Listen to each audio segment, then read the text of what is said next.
Hello, fellow gunners. I'm at the old reloading bench again. You seen in my last video, shot the old antique H&R 38 American double action.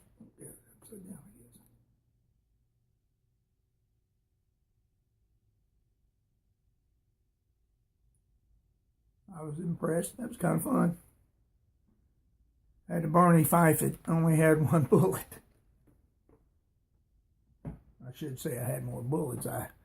Only casing I had. All right. Now, also, you'll notice that I was shooting my 95 grain, 95 grain, 357 size bullet with 3.7 grains of green dot. Now I used a 380 sizing die and a 357 sizing die. When I got to the 380 size cases, now I've learned something today. What the deal is, when these casings don't fill the chamber, you don't get the pressure you need to bring the shell back to push the primer flush. So what was happening was the primers were coming out of the casings and locking the cylinder up. And a couple times of that, and I was like, yeah, okay, we can't do this. So I'm going to have to put some more powder, and I'm probably going to have to size with my 357 sizing die, which I knew it was going to be a problem because I wanted a light load with a light bullet, and you can't do that in this cartridge. It just ain't going to happen. Now, it could get dangerous because if you don't have the pressure right up front to push the bullet will sit there until it does build up pressure, and sometimes it builds up pressure too fast. And then you've got an explosion.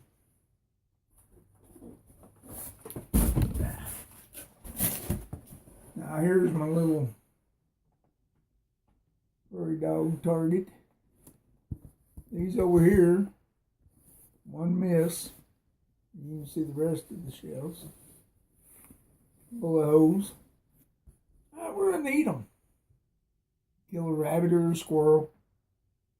That was with 5 grains of red dot. Now here's my 3.7 sized in the 357 sizing die. Now see, I have got one miss, which was horrible.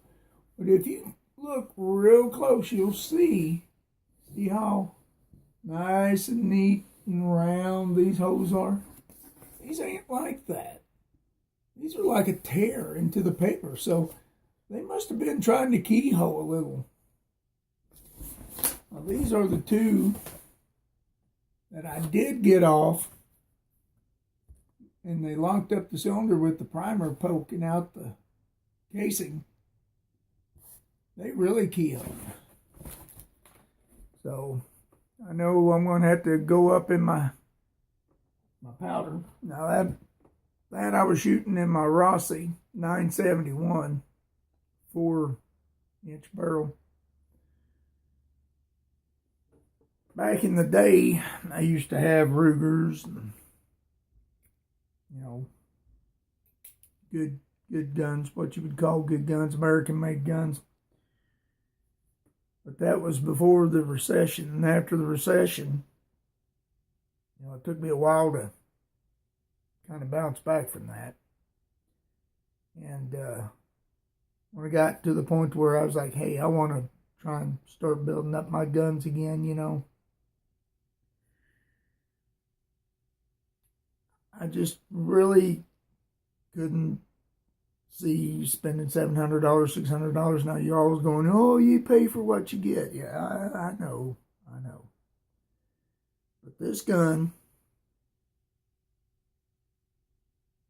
for the features that this gun has.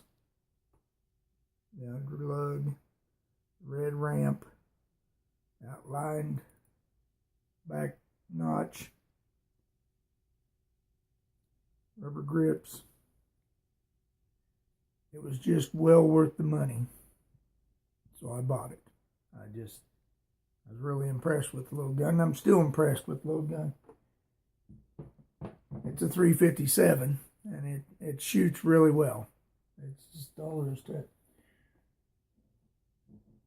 Now to the problem at hand, trying to find me a load that I can use that 95 grain on for rabbits and squirrels.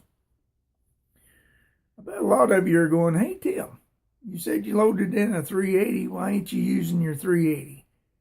Well, I don't have a 380. I actually load the 380s for friends. And I really don't know that I'd use a 380 because in most cases they're compact pistols and wouldn't have the accuracy or the sight pattern I'd will, or from sight to sight, length, to really get a good accurate sight. So I don't want to go that route. But now here I have a 9mm, and I'm pretty sure it's got a. Normally I've got a measuring tape right here, and I don't. It's got a 4-inch barrel, which I do in my 357.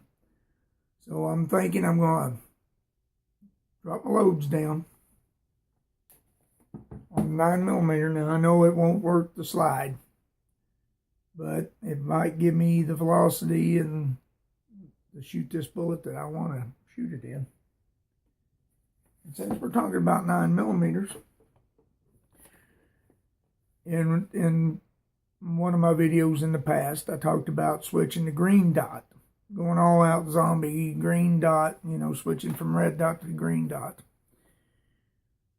So, got to shoot them today at the range. And here's the results of the green dot.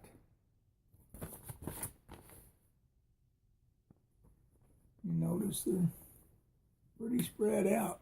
Now, these are 10-shot groups. There's only 7 on the paper. I don't know where the other 3 went. Well, this is with 4.6 grains of green dot, which I thought was pretty comparable to my 4.5 grains of red dot. But look at there, guys. There's all 10. They ain't near spread out. So the red dot beat the green dot out. Same bullet, just a different charge. So far, my green dot experience is not going very well, except for in the old antique H&R.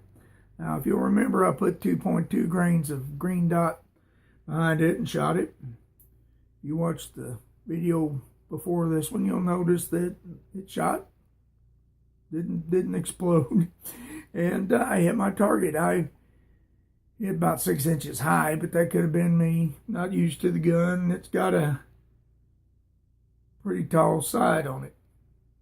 Now, probably top front sight, and I was probably just put the whole sight on there instead of bringing it down like I should have. That's okay. I just wanted to see if the gun would fire, and it did. It done all right. So I'm gonna have to do some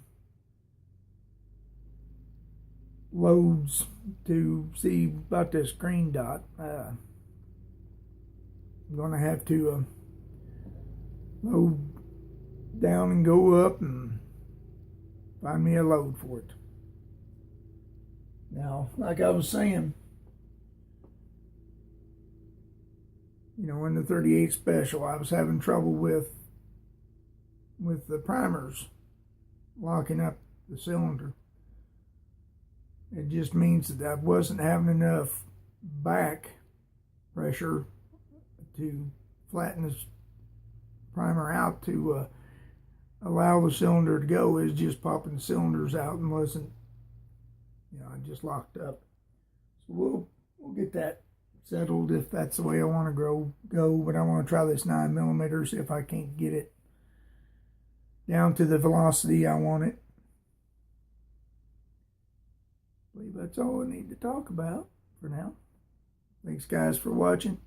Hey, if you have any comments, make sure you make a comment. I can't grow this channel or help you guys out if you don't ask me questions or say, and I don't even care if they're negative, because if negative feeds positive.